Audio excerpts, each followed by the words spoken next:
나는 김순덕입니다. 올해 69, 일흔을 바라보는 나이입니다. 평생 남편과 함께 작은 인쇄소를 운영하며 살았습니다. 새벽같이 일어나 기계 돌리고 잉크 냄새 맡으며 하루하루를 보냈죠. 손님들 주문 받아 명함 찍고 전단지 만들고 때로는 밤새워 작업하기도 했습니다. 그렇게 번 돈으로 아들 하나 키웠습니다. 큰 욕심은 없었습니다. 그저 우리 정호가 탈 없이 자라주기만을 바랐어요.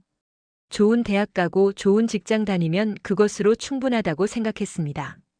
남들처럼 평범하게 부모보다는 조금 더 나은 삶을 살아주면 그만이라고요. 아들 박정호는 기대 이상으로 잘 자라줬습니다.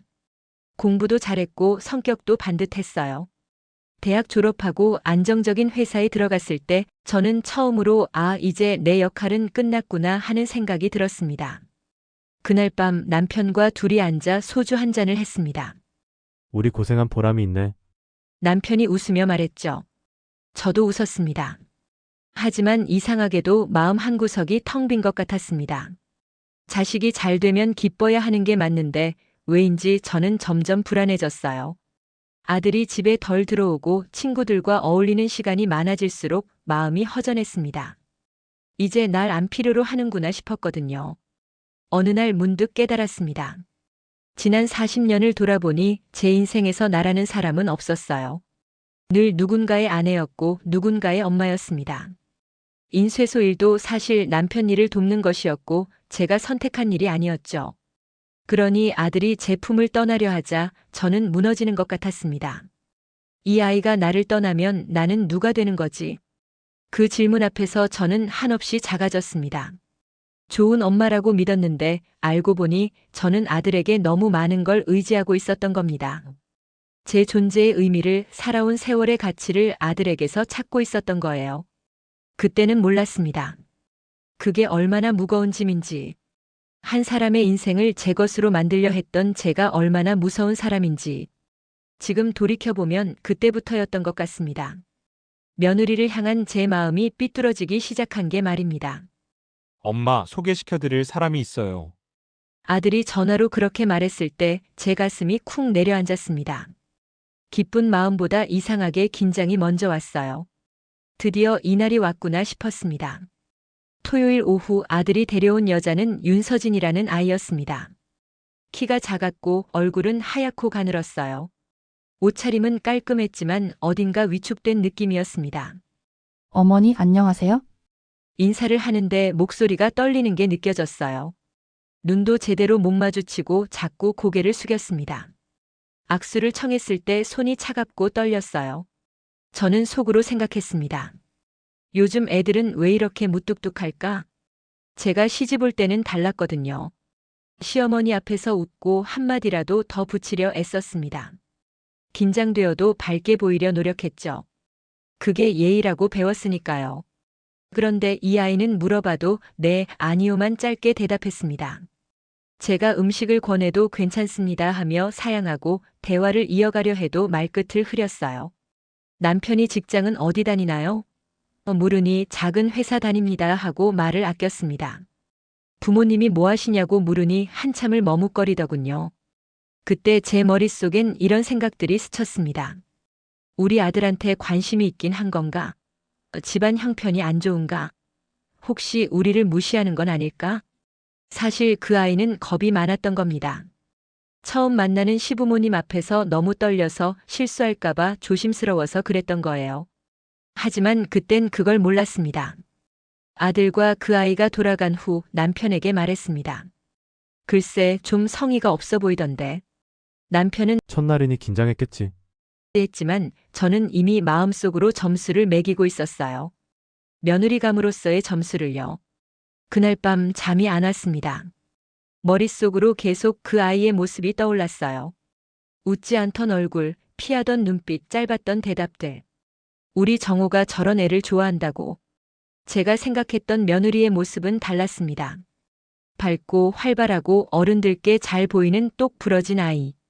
우리 집안 분위기를 환하게 만들어줄 그런 사람이요.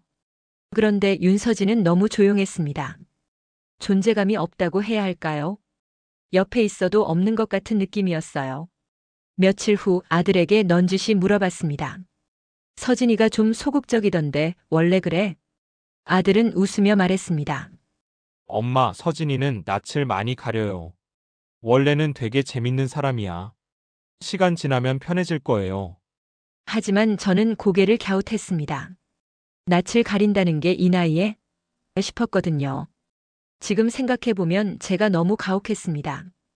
그 아이는 예의가 없었던 게 아니라 너무 예의를 차리려다 몸이 굳어버린 거였어요. 실수할까봐, 미움받을까봐 떨고 있었던 겁니다. 그런데 저는 그 떨림을 무례함으로 봤습니다. 그 조심스러움을 무성의로 해석했어요. 만약 그때로 돌아갈 수 있다면 저는 그 아이의 차가운 손을 꼭 잡아주고 싶습니다. 괜찮아, 긴장 풀어하고 먼저 웃어주고 싶어요. 하지만 그때의 저는 그러지 못했습니다. 이미 마음속으로 벽을 쌓기 시작했으니까요. 아들이 정식으로 결혼하겠다고 말했을 때 저는 기쁘면서도 복잡한 감정에 휩싸였습니다. 드디어 우리 정호가 장가를 가는구나. 하지만 동시에 이런 생각도 들었어요. 이 결혼이 제대로 된 건지 확인해 봐야겠다. 양가 상견례 날짜를 잡았습니다. 저는 며칠 전부터 준비를 했어요. 입을 옷도 고르고 식당도 괜찮은 곳으로 예약했습니다. 우리 집안이 허투루 하는 집이 아니다라는 걸 보여주고 싶었거든요. 상견례 날 며느리 쪽 부모님이 오셨습니다. 어머니는 얌전한 분이셨고 아버지는 말수가 적었어요. 인사는 정중히 나눴지만 뭔가 어색한 공기가 흘렀습니다. 식사를 하며 이야기가 결혼 준비로 넘어갔습니다. 저는 자연스럽게 꺼냈어요. 요즘은 예단을 어떻게 준비하나요? 며느리 어머니가 잠시 머뭇거리더니 말했습니다. 요즘은 간소하게 하는 추세라고 들었어요? 그 말에 제 마음이 묘하게 불편해졌습니다. 간소하게라는 말이 귀에 걸렸어요. 그래도 격식은 차려야죠. 결혼이라는 게 두 집안이 맺어지는 건데. 제 목소리에 힘이 들어갔습니다. 며느리 아버지가 난처한 표정을 지으셨고 그 모습이 저는 더 불안하게 만들었어요. 사실 저는 돈이 문제가 아니었습니다. 우리 형편이 넉넉한 것도 아니었고 화려한 걸 바란 것도 아니에요. 다만 이런 마음이었습니다.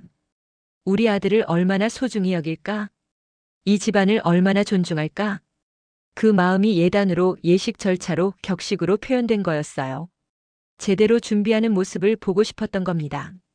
그래야 안심이 될 것 같았거든요. 상견례가 끝나고 며칠 후 며느리 쪽에서 연락이 왔습니다. 예단은 최소한으로 하고 예식도 작게 올리고 싶다고 했어요. 전화를 끊고 저는 남편에게 말했습니다. 최소한으로 한다는 게 무슨 뜻이야? 우리 아들이 그렇게 가볍게 보이나? 남편이 요즘은 다 그래. 우리 때랑 달라. 했지만 저는 납득이 안 됐어요. 제가 시집 올 때는 달랐습니다. 친정이 가난해도 예단은 정성껏 준비했어요. 시댁 어른들께 인정받으려고 밤새 바느질도 했죠. 그게 며느리의 도리라고 배웠으니까요. 그런데 요즘 아이들은 합리적이라는 말로 모든 걸 생략하려 했습니다. 저는 그게 우리를 가볍게 보는 거라고 느꼈어요. 어느 날 아들이 집에 왔습니다. 제게 조심스럽게 말했어요. 엄마, 서진이네가 형편이 좀 어려워. 너무 부담 주지 마. 그 말에 제 마음이 더 복잡해졌습니다. 형편이 어려우면 솔직히 말하지 왜 이렇게 돌려서 말할까? 싶었거든요. 지금 생각하면 그 아이네 집안도 자존심이 있었을 겁니다. 형편이 어렵다고 직접 말하기가 얼마나 부끄러웠겠어요. 그래서 요즘 추세니 간소하게니 하는 말로 돌려서 표현한 거였죠. 하지만 그때의 저는 그걸 이해하지 못했습니다. 아니, 이해하고 싶지 않았는지도 몰라요. 왜냐하면 제게 필요했던 건 물질적인 예단이 아니라 인정이었거든요. 나는 이 아들을 40년 동안 잘 키워왔다. 그 세월을 존중해달라. 그 마음을 누가 알아줬으면 했어요. 며느리 집안이, 며느리가 그리고 무엇보다 제 아들이 알아줬으면 했습니다. 결국 저는 고집을 부렸습니다. 예단 목록을 적어서 아들에게 건넸어요. 이 정도는 해야 한다고 말했죠. 아들의 얼굴이 굳어지는 게 보였지만 저는 외면했습니다. 그때는 제 감정이 더 중요했으니까요. 지금 돌이켜보면 저는 결혼 준비를 시험대로 만들어버렸습니다. 며느리를 시험하고 며느리 집안을 평가하고 심지어 제 아들마저 시험했던 거예요. 그게 사랑이라고 착각하면서요. 며느리 쪽에서 연락이 왔습니다. 어머니가 직접 통화를 하고 싶다고 하셨어요. 저는 마음을 가다듬고 전화를 받았습니다. 예의 바르게 하지만 단단하게 말해야겠다고 생각했죠. 사돈 어른 안녕하세요. 서진이 어머니입니다. 목소리는 조심스러웠습니다. 한참을 돌려 말하시더니 결국 이런 말씀을 하셨어요. 저희가 형편이 넉넉하지 못해서요. 예단 준비가 어렵습니다. 양해를 부탁드려요. 말은 공손했습니다. 하지만 제 귀에는 이렇게 들렸어요. 우리는 할 수 있는 게 없다. 가슴이 답답했습니다. 형편이 어려우면 그렇다고 솔직히 말씀하시면 되는데 왜 이렇게 애둘러 말씀하시나 싶었어요. 요즘은 다들 간소하게 한다고 하더라고요. 저희도 그렇게 하면 안 될까요? 그 말에 제 목소리가 굳어졌습니다. 결혼이라는 게 그렇게 가볍게 할 일은 아니지 않습니까? 전화기 너머로 침묵이 흘렀어요. 며느리 어머니가 한숨 쉬는 소리가 들렸습니다. 죄송합니다. 저희가 최대한 준비해 보겠습니다. 그렇게 통화가 끝났습니다. 저는 전화를 끊고도 한참을 멍하니 앉아 있었어요. 최대한 준비한다는 게 무슨 뜻일까? 억지로 한다는 뜻 아닌가? 그럼 우리 아들이 뭐가 되는 건가? 머릿속이 복잡했습니다. 제가 너무 과한 건가 싶다가도 아니야, 이건 당연한 거야 하는 생각이 반복됐어요. 며칠 후 며느리가 직접 찾아왔습니다. 혼자였어요. 아들도 없이 왔다는 게 의외였죠. 어머님, 제가 직접 설명드리고 싶어서 왔어요.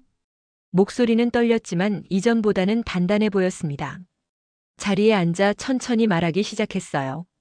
저희 아버지가 몇 년 전에 사업을 하시다가 실패하셨어요. 빚을 갚느라 집도 정리했고요. 지금은 어머니 혼자 파트타임으로 일하시면서 간신히 생활하세요. 며느리의 눈이 붉어졌습니다. 참으려는 게 보였어요. 제가 번 돈으로 생활비를 보태고 있어서 정말 여유가 없어요.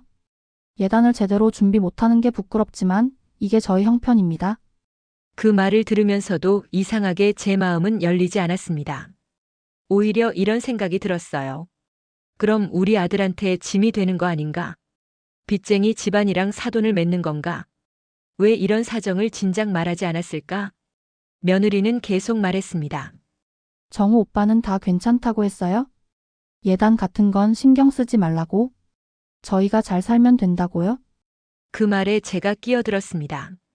정우는 그렇게 말하겠지. 착한 애니까. 하지만 결혼이라는 게 마음만으로 되는 게 아니야. 며느리가 저를 올려다봤어요. 눈빛이 흔들렸습니다. 제가 부족한 건 알아요? 어머님 마음에 안 드는 것도 알고요? 하지만 정우 오빠를 정말 사랑해요? 잘할 수 있어요? 사랑한다는 말이 귀에 들어오지 않았습니다. 제 머릿속은 이미 다른 생각들로 가득했거든요. 이 아이가 우리 아들을 행복하게 해줄 수 있을까? 집안 형편도 어려운데 나중에 시댁 뒷바라지는 할 수 있을까? 며느리는 한참을 더 설명했습니다. 자기네 형편을, 자기 마음을, 앞으로의 계획을. 하지만 이미 제 마음은 굳어 있었어요. 그 아이의 말은 전부 변명처럼만 들렸습니다. 솔직한 고백이 아니라 책임을 회피하려는 말처럼 느껴졌어요. 그래, 알았어. 형편이 어려운 건 이해해. 제 대답은 차갑게 나왔습니다. 며느리가 일어서며 인사를 했지만 저는 제대로 쳐다보지도 않았어요. 문이 닫히는 소리가 들렸습니다. 혼자 남은 거실에서 저는 생각했어요. 이 결혼 과연 괜찮은 걸까? 지금 돌이켜보면 그때 제가 들었어야 했던 건 며느리의 말이 아니라 마음이었습니다. 가난이 부끄러워 얼마나 떨렸을까요? 미래 시어머니 앞에서 집안 사정을 털어놓는 게 얼마나 고통스러웠을까요? 하지만 저는 그 마음을 보지 못했습니다. 아니, 보고 싶지 않았는지도 몰라요. 제 불안이 너무 컸거든요. 결국 우리는 같은 말을 하면서도 서로 다른 언어로 대화하고 있었던 겁니다. 며느리와의 그 대화 이후 며칠이 지났습니다. 아들한테서 연락이 왔어요. 엄마, 서진이가 다시 한번 찾아뵙고 싶대. 시간 괜찮으세요? 목소리에 간절함이 묻어났습니다. 저는 잠시 망설이다가 그래, 오라고 했어요. 며느리가 다시 왔습니다. 이번에도 혼자였어요. 손에는 작은 쇼핑백을 들고 있었죠. 어머님 이거 변변치 않지만 준비했어요? 건네받은 봉투 안에는 한과 세트가 들어 있었습니다. 비싼 건 아니었어요. 하지만 정성껏 골랐다는 게 느껴졌죠. 앉아. 제 목소리는 여전히 딱딱했습니다. 며느리는 소파 끝에 조심스럽게 앉았어요. 등을 곧게 세우고 무릎 위에 손을 가지런히 모았습니다. 어머님, 며느리가 입을 열었습니다. 목소리가 떨렸어요.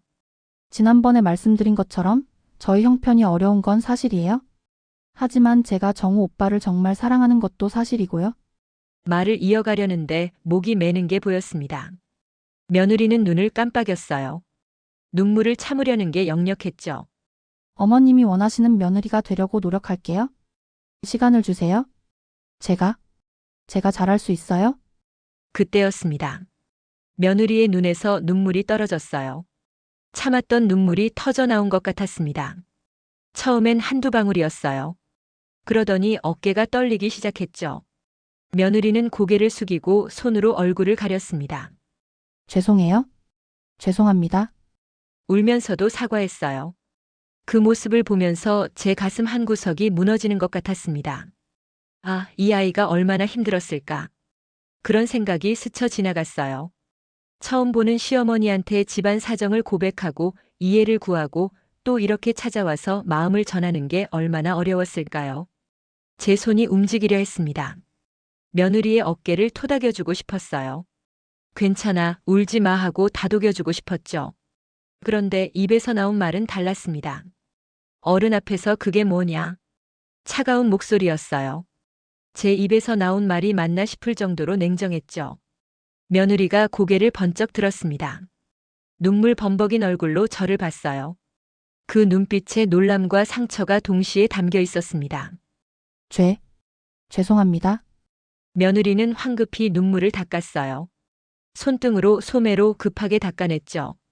그러면서도 계속 고개를 숙이고 죄송합니다만 반복했습니다.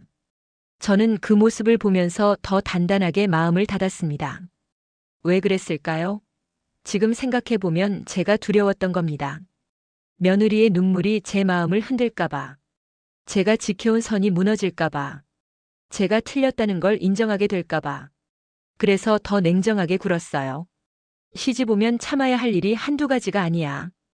이런 일로 울면 어떻게 해? 며느리는 대답하지 못했습니다. 그저 고개만 끄덕였어요. 입술을 깨물면서요. 이제 그만 가봐.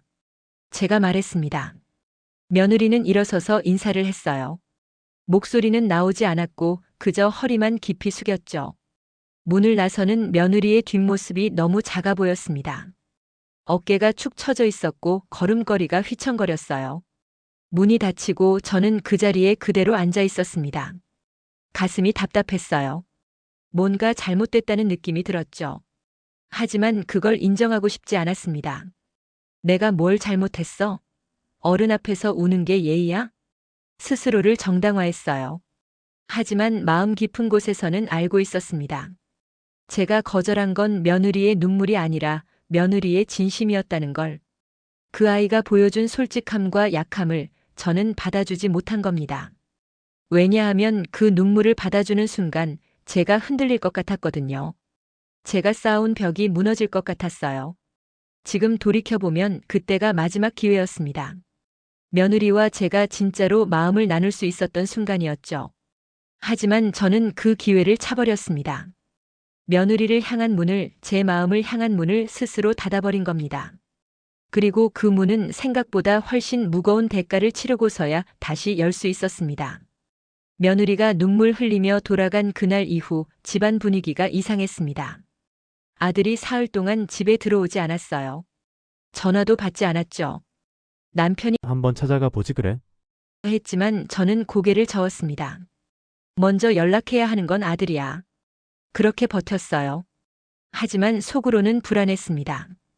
혹시 내가 너무 심하게 한 건 아닐까? 아니야, 나는 당연한 말을 했을 뿐이야.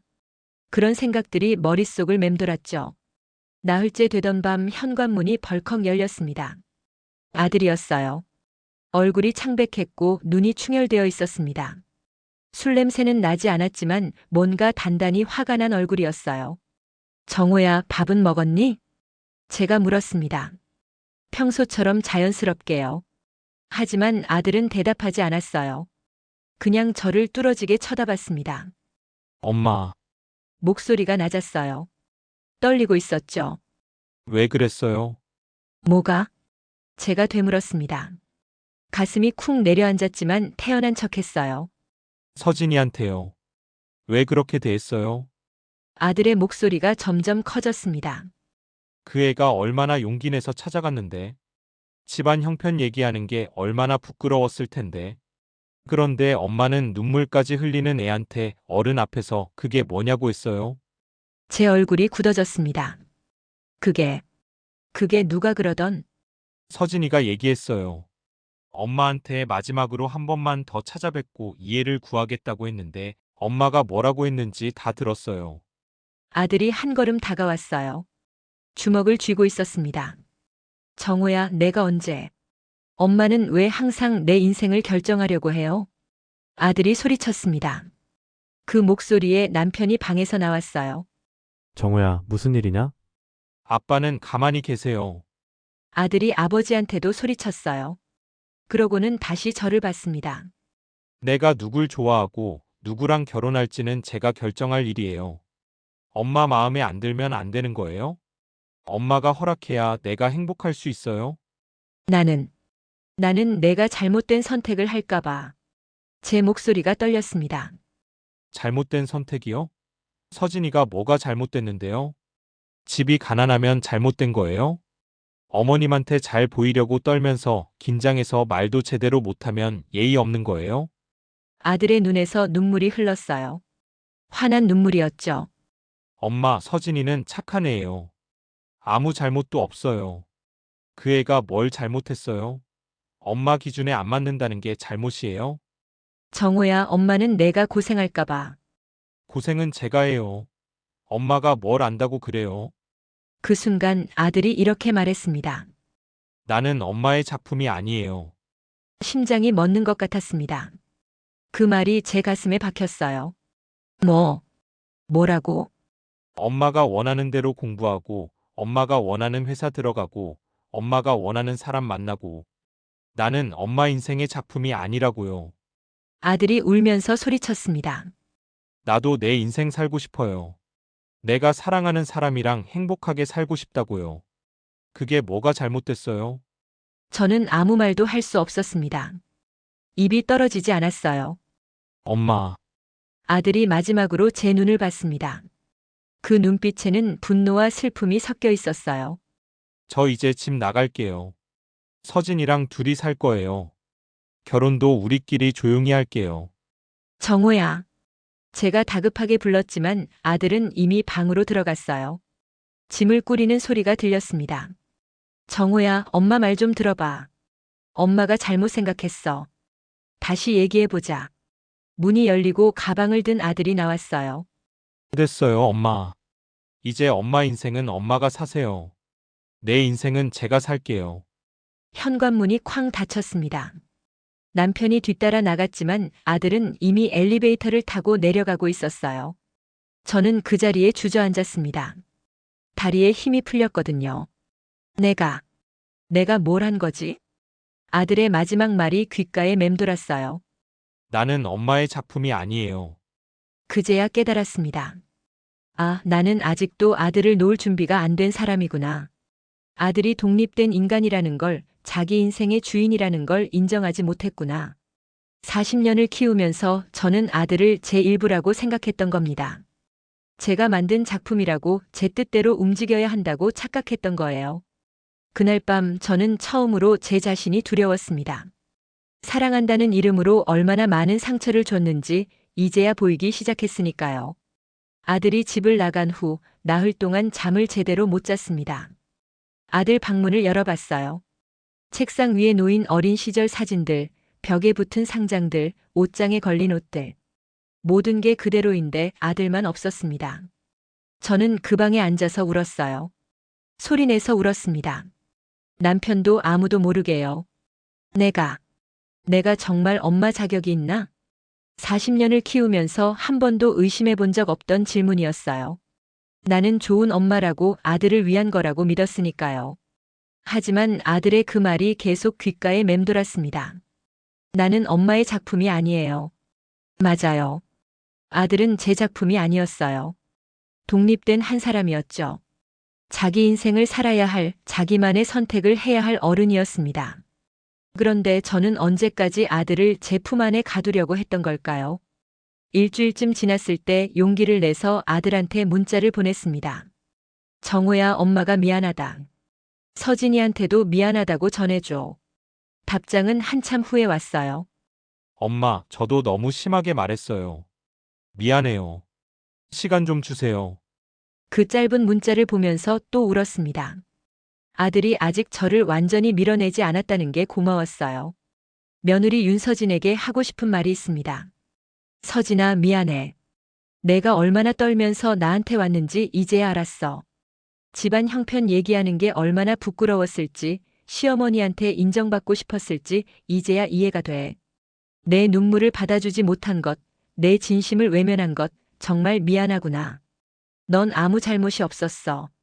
부족한 건 너였던 게 아니라 나였어. 아들 정호에게도 하고 싶은 말이 있습니다. 정호야, 엄마가 너를 너무 오래 붙잡고 있었구나. 내가 커가는 걸 보면서도 엄마는 너를 내 품에 두고 싶었어. 네 인생은 네 거야. 엄마 마음에 안 들어도 엄마가 이해 못해도 넌 네가 선택한 길을 가야 해. 늦었지만 이제는 알겠어.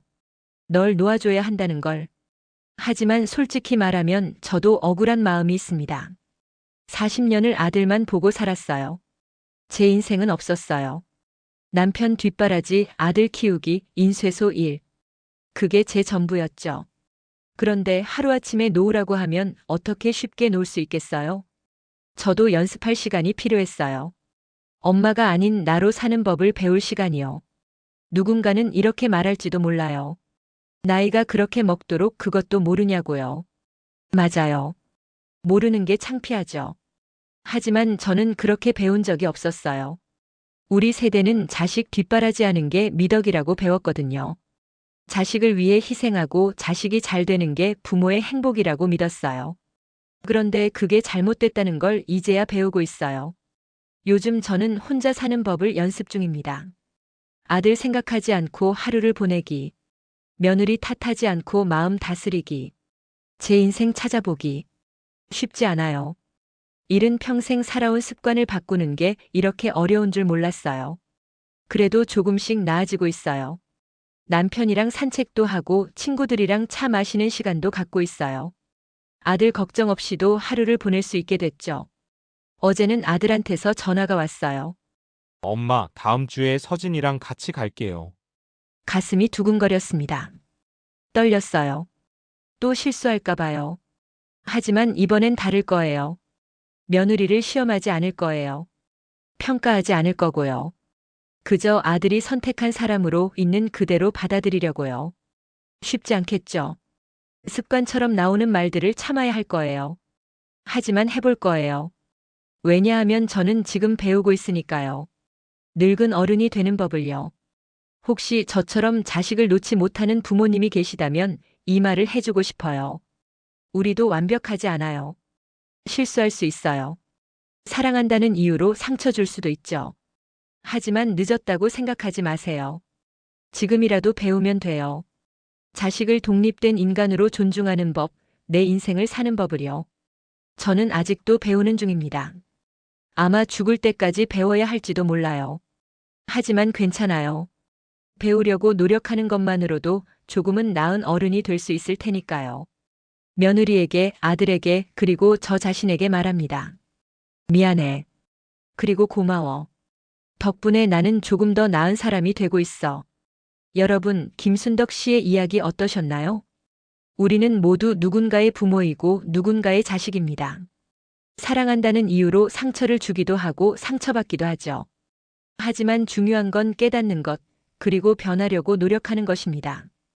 김순덕 씨는 일은 가까운 나이에도 여전히 배우고 있습니다.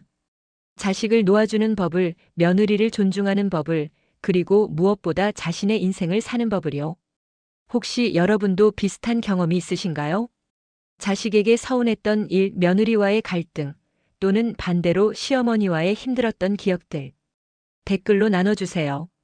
여러분의 이야기가 누군가에게는 큰 위로가 될 수 있습니다. 오늘 이야기가 마음에 와닿으셨다면 좋아요 버튼으로 공감을 표현해주세요. 여러분의 따뜻한 공감 하나하나가 더 좋은 이야기를 만드는 힘이 됩니다. 그리고 구독 버튼도 꼭 눌러주세요. 매주 여러분의 삶과 마음을 어루만지는 진심 어린 이야기로 찾아뵙겠습니다. 알림 설정까지 해두시면 새로운 이야기를 가장 먼저 만나보실 수 있습니다. 다음 이야기도 기대해주세요. 우리 모두의 삶 속에는 숨겨진 이야기들이 있으니까요. 여러분, 오늘도 건강하시고 행복하세요.